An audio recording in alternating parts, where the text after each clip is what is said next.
Well, thank you very much, Mark. I'm excited to be here, and I'm really delighted to introduce to you the first speaker, which is Ran Abramitzky. He's one of the leading authorities on the economic history of immigration in the United States and also in Europe. That doesn't mean that you shouldn't challenge him with interesting questions, but Ran has really done some path-breaking work on the economic history of immigration. Like, he's a pioneer in linking census records over time, like millions and millions and millions of immigrants coming into the United States, and he's followed them over time using census records to study very important questions about who's coming to the US, do immigrants assimilate, at what rates and speed do they assimilate, and what consequences does that have for the immigrants themselves and the communities in which they live. And so it's really a pleasure to have him here to give us the presentation about what we can learn from history in terms of immigration for some of today's debate. Ran is, as Mark mentioned, a professor of economics at Stanford. He's also senior fellow here at SIEPR and a faculty affiliate of the Immigration Policy Lab. He is originally born and raised in Israel. He did his undergraduate degree at Hebrew University and then completed his PhD in economics at Northwestern University before coming to Stanford as a professor. And today he will kick us off with an overview of some of the historical work. He has published not only on immigration, but also broadly on issues of economic inequality. And he has a recent book out on sort of an economic analysis of the kibbutz. So take a look at that as well if you're interested in this. Ran, thanks a lot. So thank you very much, Jens, for this very generous introduction, and I'm looking forward to discussing. I'm a big fan of Jens' work as well. I also want to thank, another nice event organized by SIEPR. You guys are doing really spectacular job in supporting research and in engaging the research community with the public and with business leaders and the government. Much of this research would not take place without the generous support of SIEPR over the years. So, thanks very much. And so, I'm excited to share with you today some of the research that my long-term collaborator, Leah Bustan, from Princeton University, and I have been doing over the last decade, often also with Catherine Erickson from UC Davis. And the idea is to bring data and long-term perspective on the immigration debate, which is often, in our view, is based on anecdotes and fears rather than on evidence. So we want to, bring in some more evidence and long-term perspective. And so, let me see.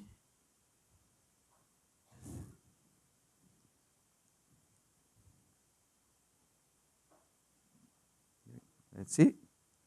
Not working. I can use the clicker here. This one's working, but if you do that, yeah. So, as you all know, immigration is an increasingly divisive issue in the United States. Skepticism about whether immigrants can assimilate into the American society, was a key issue in the 2016 presidential election, and it remains an ongoing theme in the public debate on immigration policy today. And our point that should be obvious is that this controversy is not at all new.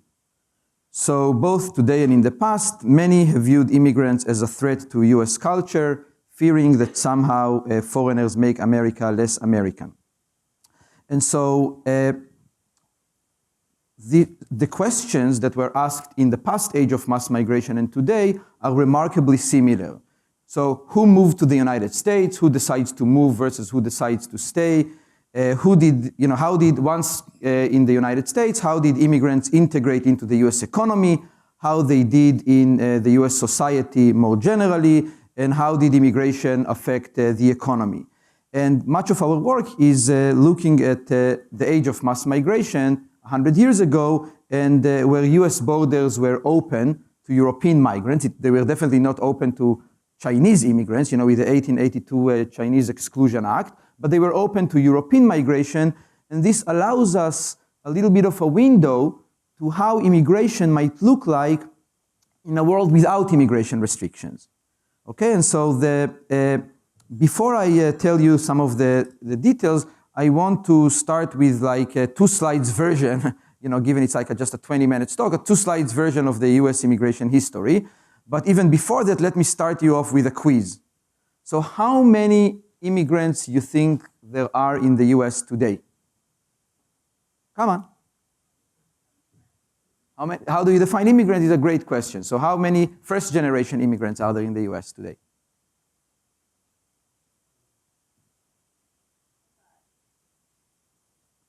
So there are 44 million immigrants in the US today, out of whom first-generation immigrants, out of whom 11 million are unauthorized.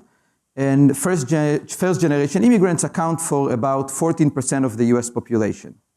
Now, is this the highest share of immigrants in the US population ever? Right. So not really. During the age of mass migration between 1850 and 1914, about 30 million immigrants moved to the US in one of the largest migration episodes in modern history, and immigrants accounted for 14% of the US population for 50 years. And the age of mass migration really started in the 1840s with push factors like the famine in Ireland, but really picked up in the 1850s and 1860s with the move in ocean transport from sail to the steamship that didn't just shorten the amount of time it takes from a few weeks to a few days, but also reduced substantially the risk associated with that move. And so it started really in the 1850s and 60s from the British Isles, Germany, Scandinavian countries, and other countries in Northwest Europe. But in around 1890s, immigrants from Southeast Europe started to come in, like Italy and Russia, started to come in larger numbers. Then in 1907, the Congress commissioned a committee to study the problem of immigrants. And 4 years later, they come with this 42-volume report that basically concluded that immigrants, especially ones from South and Eastern Europe, will not be able to assimilate in the United States, and so the US should close its borders to immigrants.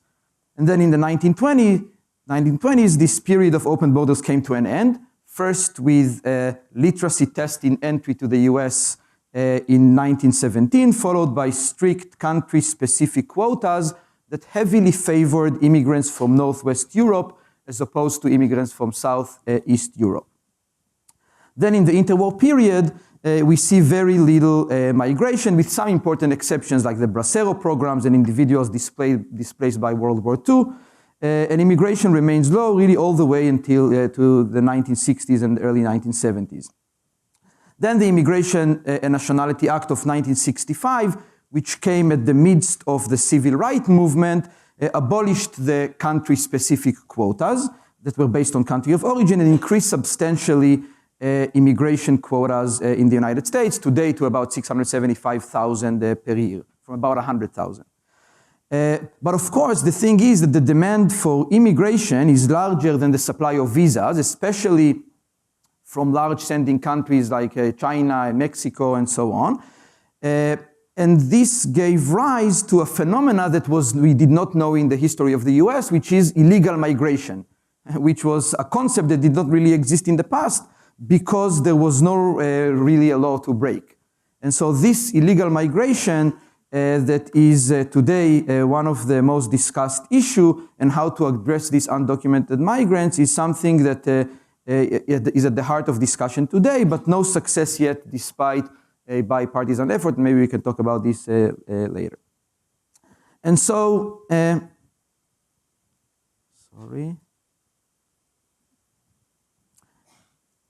in terms of the country of, where are immigrants from, in the 1850s and 1860s, 90% of immigrants were from Northwest Europe. The remainder, 10%, from the rest of the world, really mean Canada in this time period. But starting in the 1890s, when immigration from South and Eastern Europe came, by 1920, when the borders closed, about 40% of the immigrant stock was from Southeast Europe. And of course, today, Europe is no longer a main sending region of immigrants and is mostly a receiving region of immigrants. And 75% of immigrants to the US come from Latin America, mainly Mexico, and Asia. Okay? So this thing doesn't really work very well, but let me try. Okay, now let me start with the question of who moved to the United States. So the second, or in the president's words, the second part of his question was, why don't Norwegians come here more often? And then the answer is that, well, they don't come here because here is why. It's Norway looks like that. It's a very rich country. It's also like, I don't know if you've been, but it's a very pleasant and nice place to live in. It also has very generous welfare programs, and there is no poverty there. So it's a fabulous place to live in. So that's kind of why. But at the same time, Norwegians did come here, when Norway was more like that. And we studied them, when they came, like in the 1850s and 1860s, and Norway lost a quarter of its population to the United States. And so when we actually look at what happened when Norwegians did come here 150 years ago, we actually find that not only they came here in large numbers, but Norwegians from poorer background were more likely to come. And this is in contrast to today, where if you look at across sending countries today, there is what economists call positive selection of immigrants, whereby within countries, the more educated people are more likely to come. So when borders were open, Norwegians came here, and the poorer one came in larger numbers. And of course, Emma Lazarus knew that already, and her poem on the Statute of Liberty reads, "Give us your tired, your poor, your huddled masses," which captures the spirit of the view of the US as a nation of immigrants until today. So then, once they come here, how did immigrants do in the economy? So the second question that we asked is whether the common wisdom of the American dream is true. In the following sense, did immigrants really start out worse than the native born in the labor market, and then they quickly caught up with the native born? And of course, we all know many immigrant success stories, and even stories of immigrants that didn't come with much, and then they make it into the United States. And I think the next session is going to feature a very inspiring such immigrant. But 30 million immigrants came here. And so we were more interested to know in what about the typical average migrant who came here. So here is Alexander James. This is the census manuscript from 1900. And here is Alexander James. Alexander James is born in Wales. He is 28-year-old in 1900. Born in Wales, came to the United States in 1893, and he's a coal miner. Okay, so this is just like a little bit my way to show you a little bit also of how the spirit of how we collected the data. And so let me look up, I'll try to follow and find Alexander James 10 years later in the 1910 census manuscript. So here is Alexander James, 38 years old now, born in Wales. So this gives me some confidence that this is maybe the same Alexander James. And he's still a coal miner. Okay, let me look him up 10 years later. And Alexander James, now 48 years old, born in Wales, he's now a foreman. So here is an example of one observation of somebody who moved up the occupational ladder. Okay, so here is a dude that moved up the occupational ladder. And so we do the same thing for over 500,000 immigrants to get a sense of how immigrants, whether it's true that they come here and they are doing it first worse than the native born, and then they catch up with over time.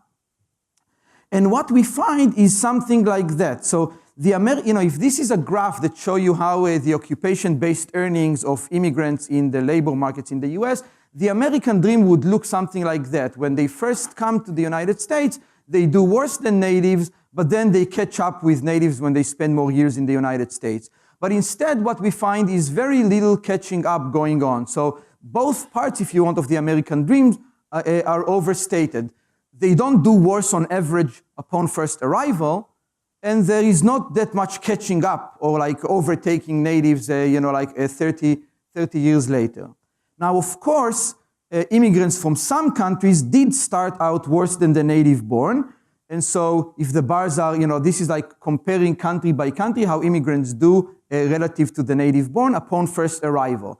So you can see that immigrants from some countries like Portugal, Norway, Belgium, Denmark, Switzerland, they actually do worse than the native born upon first arrival. And immigrants from countries like England and Wales and Russia and Scotland and France, they actually do better than the native born upon first arrival. Now, let me fast forward this 30 years later, okay?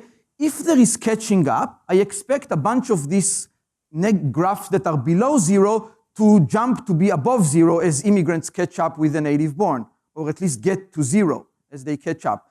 But when I do that and I look at them 30 years later, I don't see much evidence. We don't see much evidence of catching up.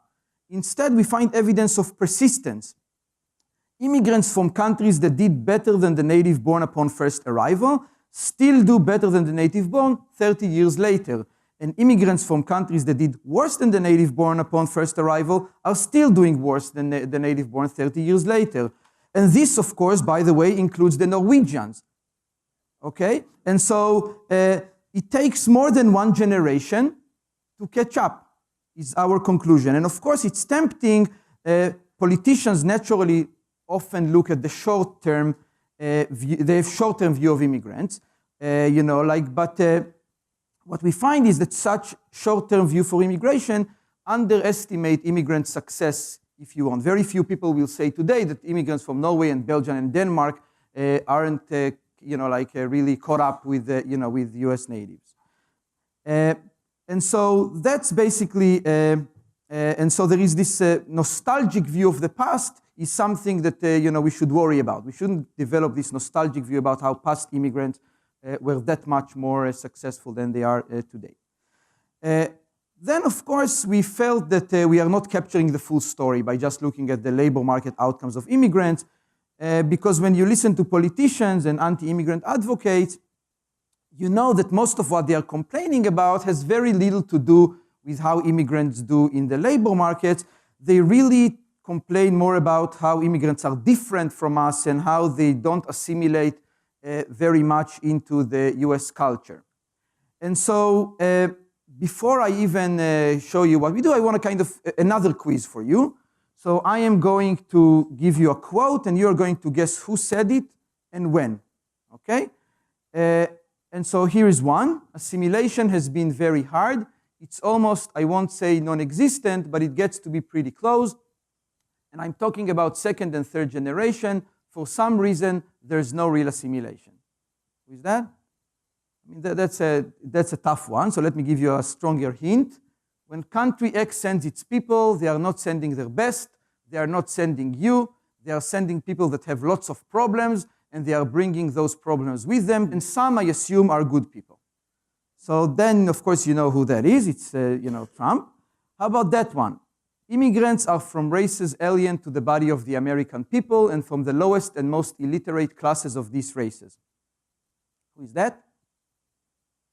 Who is this dude? This is Senator Henry Cabot Lodge in 1890, one of the politicians that were in charge of closing the borders during the first age of mass migration. And of course, there is nothing very, US specific about this. I could show you here if we had more time, other examples of similar quotes from France and from Britain, but I don't have that much time for it. But based on these two observations, anytime immigration reaches 14% of the population, there is an increase in fear of immigrants. There is a Trump or a Senator Cabot Lodge that voiced this concern. The thing I wanted to point out here is that if you read those reports from the past, and if you read what politicians said, they raise very similar concerns, only directed at different immigrant groups. So in the past, it was towards Irish and Italians. Today, it's towards Mexicans and Asians and Muslims. And so it's important, from our perspective, it's important to not look at the past with nostalgia and to realize that things, are very much the same in terms of immigrant attitudes towards immigrants. Even if today we look at the past and we say, well, Norwegians and Germans and the English and the French, they seem like migrants that we want to attract to this country. And so, of course, we wanted to try to measure it a little bit more systematically, but measuring cultural assimilation is challenging because data on cultural practices like the food, the accents, the dress code, and other behaviors of immigrants are not often collected. And so one of the things we did was we studied the name parents choose for their children. And so in the past censuses, we look at 5 million census records from 1920 and 1940.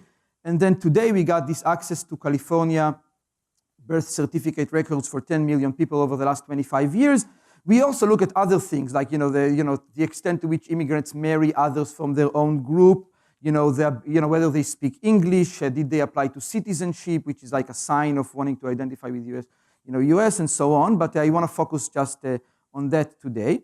And the idea here is that names are signal for cultural identity, and they reflect a choice to assimilate. So, I mean, if you think about it, who you marry, which is the standard, maybe most standard measure of assimilation, is both a choice, who you want to marry, and a constraint, who wants to marry you.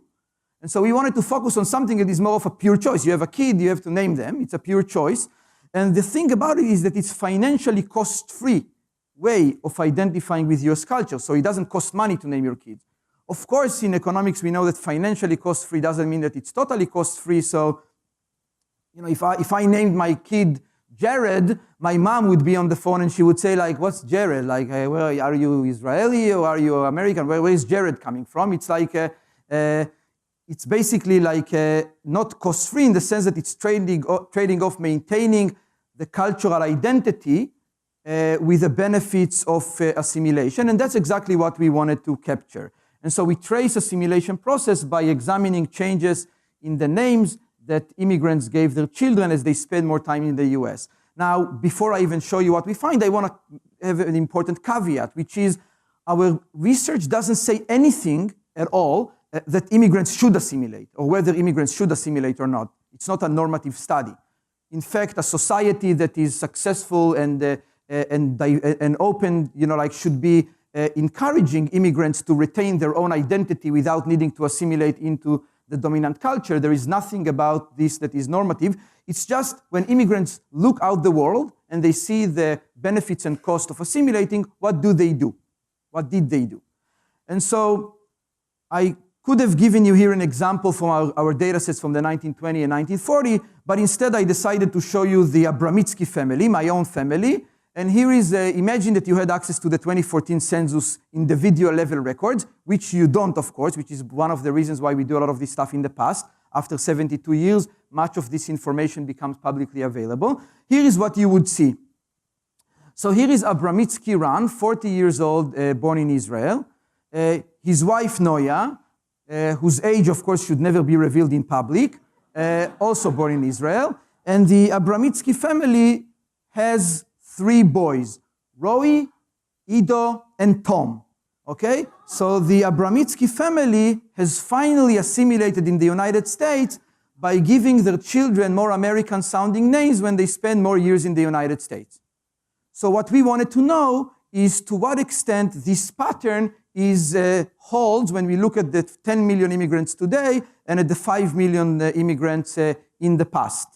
And of course, then we can get into interesting questions like, will Tom earn more than Ido? And things like that. And so we basically, in a nutshell, we constructed this foreignness index. So think about something like, if your name is Ran, I know for sure that you were born outside of the United States, so you get 100. If your name is Jared, I know for sure that you were born in the United States, so you get a 0. And if your name is David, then I don't know whether you are born here or in the US, so you're kind of like a 50. Okay?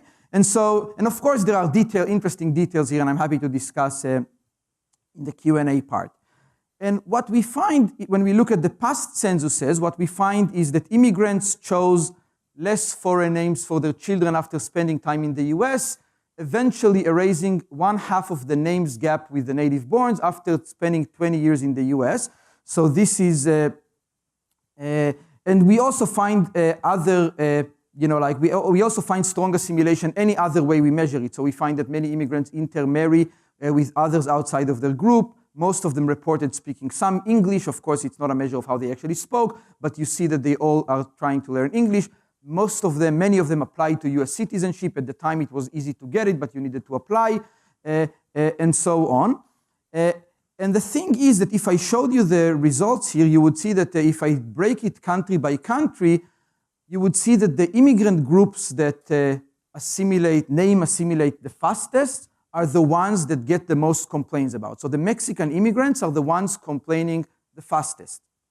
Sorry, that's the past. Italian and Portuguese immigrants are the ones assimilating fastest. Very similar when we look at immigrants today. There is very, remarkably similar name assimilation. After 20 years in the United States, immigrants erase about a third to half of the name gap between theirs and natives. And the immigrant groups that assimilate fastest are the Mexican immigrants, the ones that get much of the complaints. So I will, I will leave it a little bit at that. I will just say maybe a couple of words on what we are working on now. So we felt for a long time that all these statistics, from censuses, they don't capture the full immigrant experience. And so censuses don't tell us why immigrants wanted to come here to begin with, what were their aspirations, how did they perceive they were treated when they first arrived, and what was their general experience like. They also don't tell us how immigrants were perceived by the native born and other things like this that are actually at the heart of the immigration story. And so to get at immigrants' more subjective experience, we are now using Stanford undergraduate students and text analysis tools to analyze about 2,000 in-depth interviews that were conducted by the Ellis Island Foundation with immigrants. And this is a joint project with geographer Dylan Connor and sociologist Peter Catron. And to get at the other side of the perception of immigrants, we are using text and language tool to analyze attitudes towards immigrants as reflected in the media. So we analyzed the New York Times over the last 150 years to see how immigrants are referred to and the attitudes towards immigrants. And this project is joint with Matt Jensko and Jesse Shapiro and Stanford linguists Dan Jurafsky and Rob Voigt. So I'll leave it at that. I would say takeaways, from our takeaways so far from the research is same concerns, only targeted at different immigrant groups. Avoid nostalgic view about the past. The notion of the American dream is somewhat overstated. Catching up may take more than one generation, so it's important to take a long-term perspective to evaluate the assimilation of immigrants. And if nothing else, it would be a mistake to determine immigration policy based on the belief that immigrants will remain foreigners. So that's it.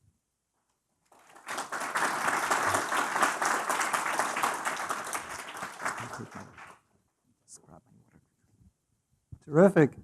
So what I'll now do is ask Ran a few questions about this work, and then I also want you to come in and ask your questions. I know Ran asked you a lot of questions, so you should have every right to ask him some questions. And I thought this was very interesting and thought-provoking. And so I want to start out with Tom, and what happened. So, I mean, did you actually say, being an economist, I expect maybe did you study the returns to assimilation and figure out, Tom is going to end up earning more wages than Ida, or what triggered this move? It's a very interesting question that I can get in trouble with Noya answering because we have different stories of that. But it was a reflection of, we started with Roy, and we realized it's a hard to pronounce name, and everybody is asking him, where are you from, and what, and so on. And so we said, Ido is simple. And then we got a phone call from Palo Alto Medical Foundation with an appointment reminder to I do. And then we were like, damn it, that doesn't work either. So then we are like, okay, Tom, and interestingly, while we are in California, in Palo Alto, and here it's like everybody's celebrating their differences, and it's never been an issue. But Roy and Ido, they do always get the questions, hey, where are you from? And Tom never gets this question. They are all born and raised in the US, so they, unlike me, they have nice English with no accent. And you're thinking California, Palo Alto today, so now think about like 1920s, or like if you're a Mexican immigrant in Texas today, but it was, the order was the other way, though, I have to admit, so that you can assess bias in economic research. I first named my kids and then we wrote this paper, as opposed to I learned for my research that that's what I should name my kids. Yeah. Very good, that's very interesting. And Another thing I was wondering about is sort of, you talked a lot about the similarities historically between the period, the age of mass migration and what we see today. And so I know, I mean, historians like to emphasize historical similarities, but I just want to sort of turn the question on its head and ask, like, what do you see as some of the major differences between today and back then? So, if you put your kind of skeptic's head on and say, I'm as an economic historian back then, like based on this historical data, what kind of predictions would I have made that would have not panned out? And in what way is the situation today really different and unique compared to back then? And I could think of various things like the mix of immigrants that are coming in, the degree of polarization in the political system, but I want to get your take on that. No, exactly. So you're exactly right. I mean, the two main differences that come to mind, one is the country mix. So at the time it was more peer economies, if you want, and today it's more people from more developing countries, as well as the selection, how in the past it was the poor huddled masses, and today we actually see more positive selection, if you want, of the more educated people are more likely to come. I would say that we do see a lot of similarities, but unfortunately, but the frustrating part is that many things don't pan out. So, for example, all these concerns about immigrants, lack of ability to assimilate, didn't pan out. They actually did, and yet we see today similar concerns voiced, even though we have actually historical experience to show that this is otherwise. So in part, part of the reason why we are pursuing this book and doing this work is that we think that there are many things that lessons do apply. But there are, as you say, there are a number of differences.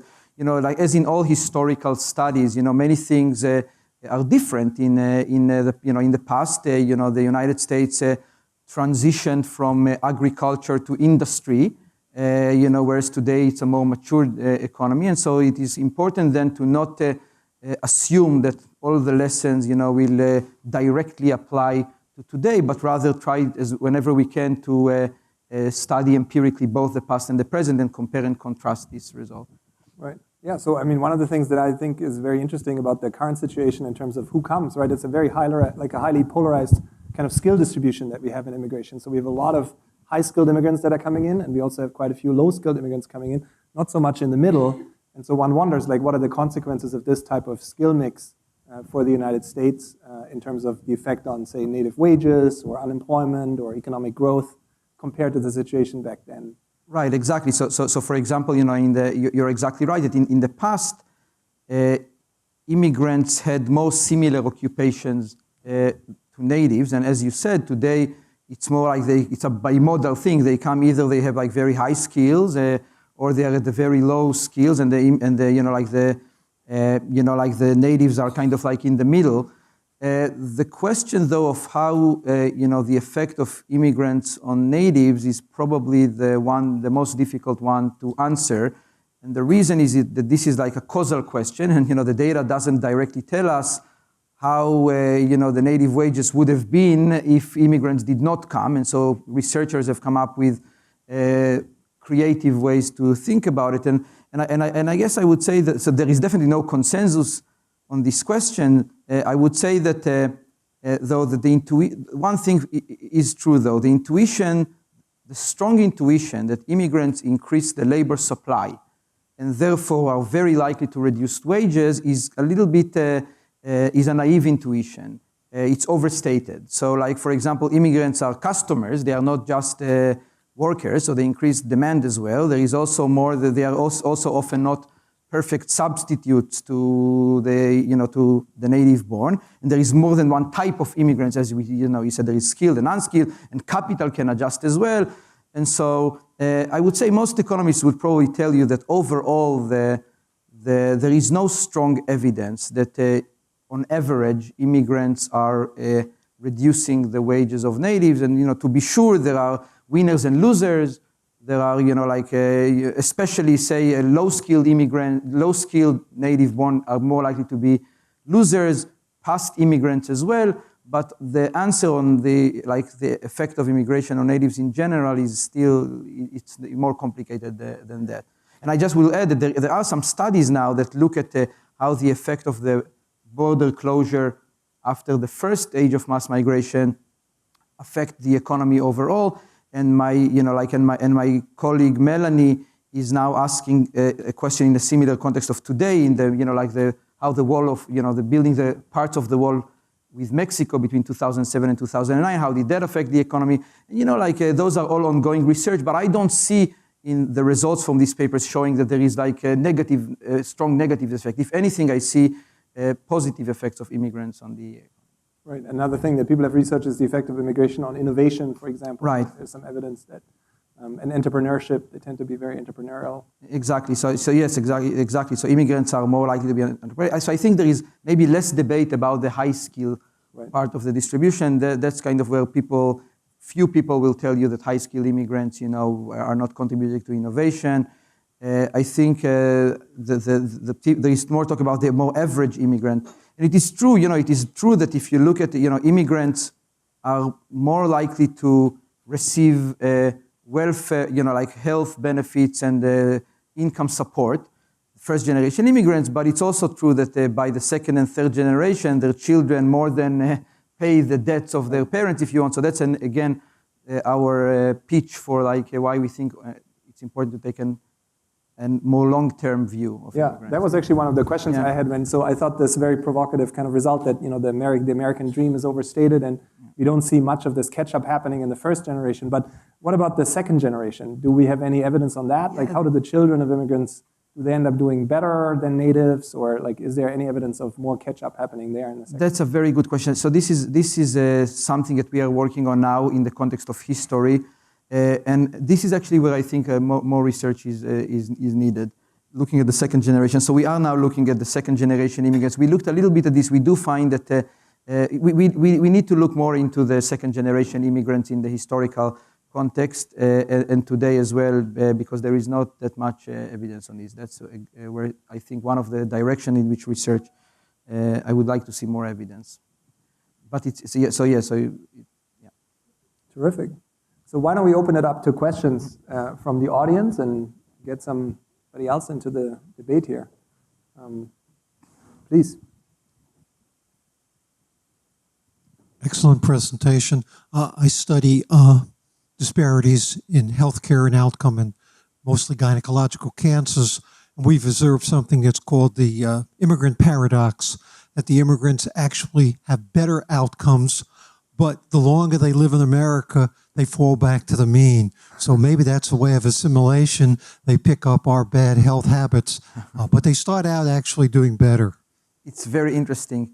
It's you saw I didn't talk through my caricature there, but you saw that when I talked about cultural assimilation, there were these, there was the obese immigrant that, and the native born tells him, oh, it's great to see that you assimilated into the American society. So that's actually not, I would love to read this. Yeah.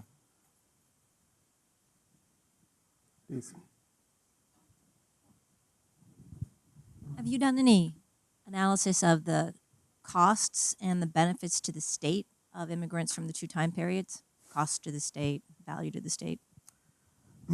I haven't done that. It will be that's a natural question to ask. It's a difficult exercise, I think, to do, to think through all the costs and the benefits. I have seen, simple-minded analysis like this, but earlier work of important works by Borjas, for example, that look at just directly how much they use the resource, say welfare programs and so on, versus how much taxes they pay. And I don't think that, and I think that he finds that they more than cover this, but a more sophisticated analysis of this will include more things. And I haven't done that, but this is something that is important.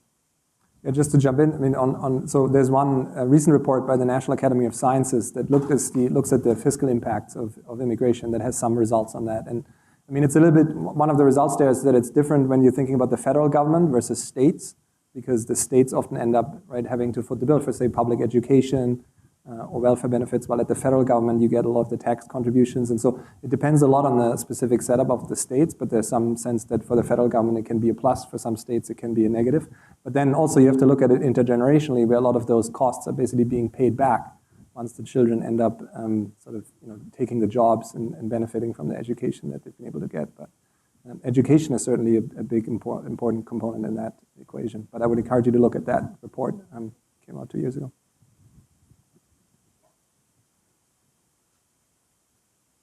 So this is intriguing, and especially one of the first figures you put up.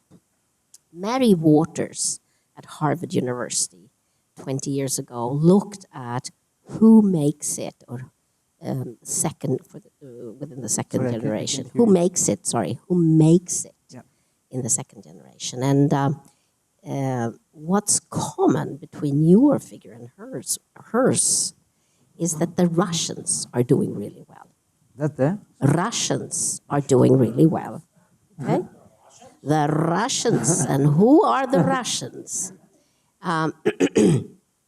The Swedes and the Russians, or the Norwegians and the Russians, especially the Swedes and the Russians, they knew how to read, even 1800, very often.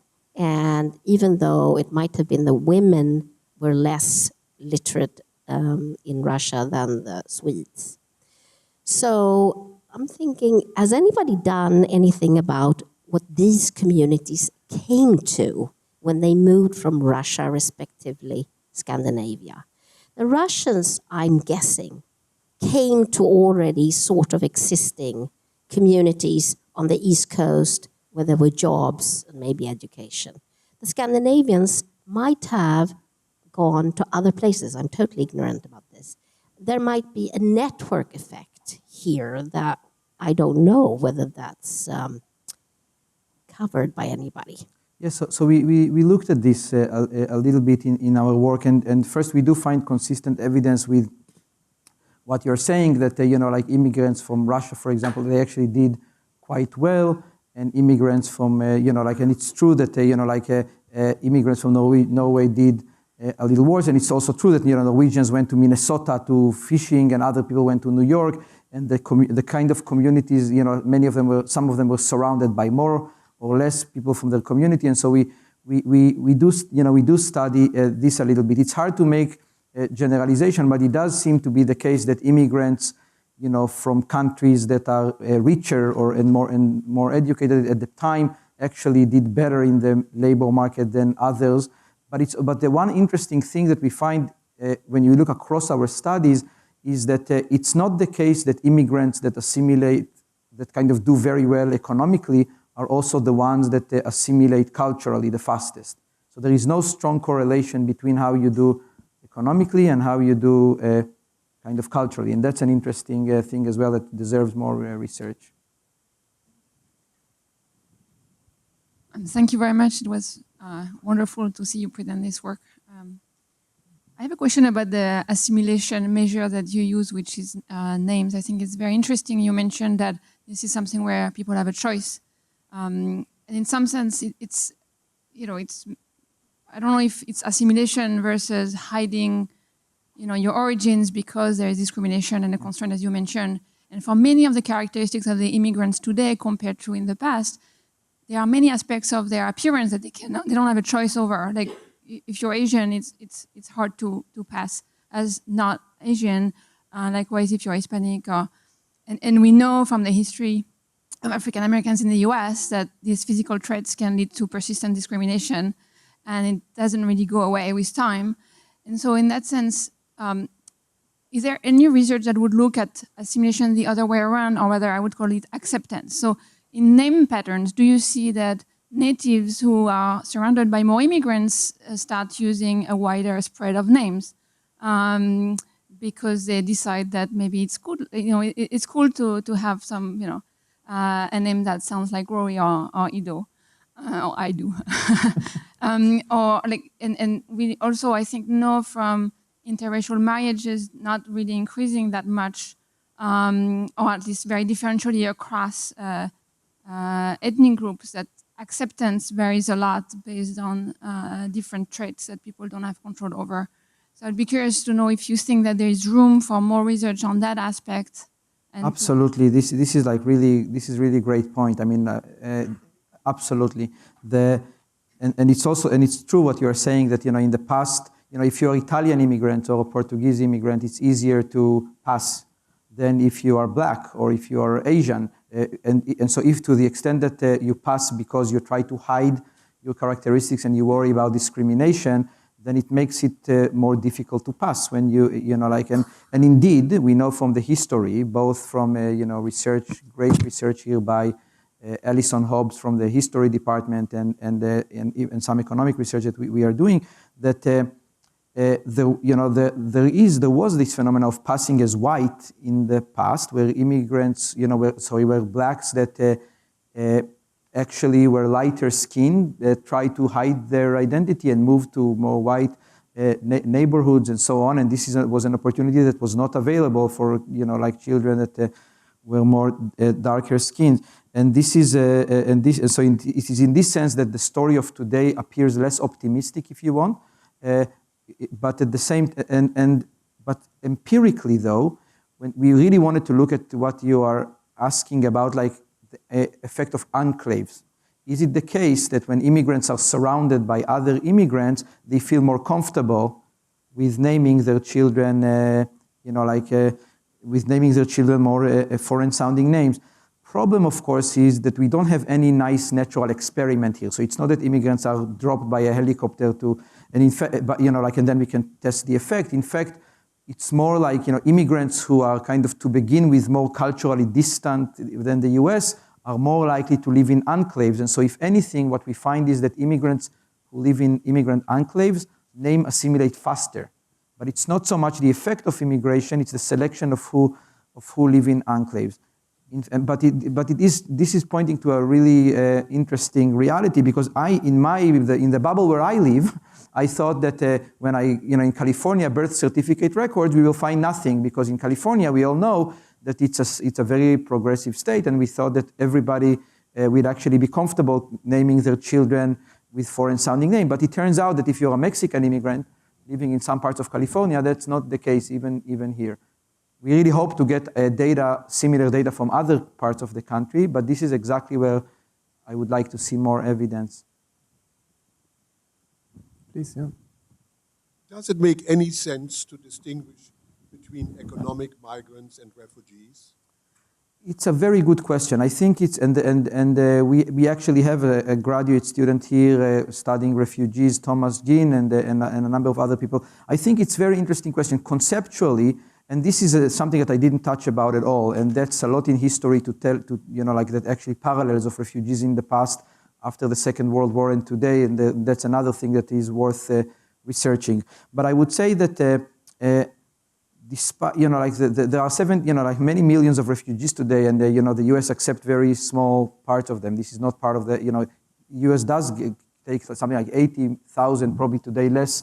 Lowest, more than it's right now it seems to be the lowest level. The lowest ever. Started the program, but typically about 80,000 per year. It's a trickle in the water, and the thing is that what's surprising about it is that if you think about the economics of this, in the past, and I didn't talk about it, but we did research about this, about a third of immigrants go back to their homes, and that's true in almost every immigration episode. Many people come and then they end up returning home.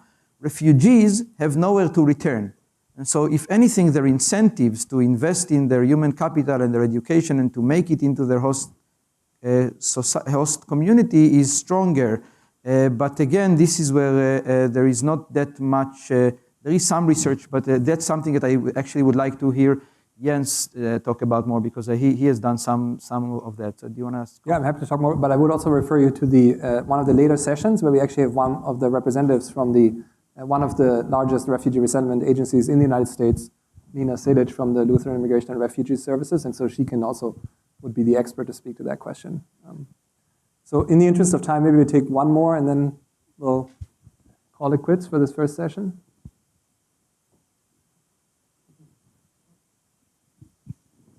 It seems to me that there are many ways to get into the United States through a student visa, tourist visa, many ways other than trying to cross a wall from Mexico.